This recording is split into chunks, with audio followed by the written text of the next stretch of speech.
Hi, இப்போ நம்ம கடம்பா தொக்கு செய்ய போகிறோம். அதுக்கு ஒரு பேனில் எண்ணெய் ஊற்றிட்டு சோம்பு போட்டுட்டு அதில் ஒரே ஒரு ஏலக்காய், பட்டை, ஒரு கிராம் போட்டுட்டு வெங்காயம் போட்டுட்டு நல்லா வதக்கணும்.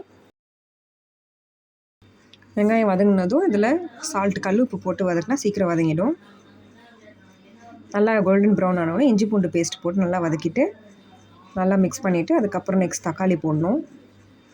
தக்காளி போட்டு நல்லா வதக்கிட்டு கொஞ்சம் நேரம் அதை க்ளோஸ் பண்ணி வச்சா கொஞ்சம் நல்லா தக்காளி நல்லா வெந்து வந்துடும்.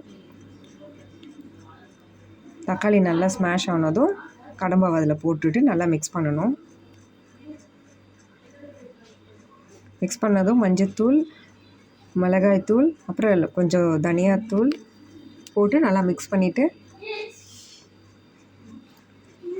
பண்ணிவிட்டு நமக்கு தேவையான அளவு கொஞ்சம் தண்ணி ஊற்றிட்டு அதில் கருவேப்பிலை போட்டு க்ளோஸ் பண்ணி வைக்கணும்.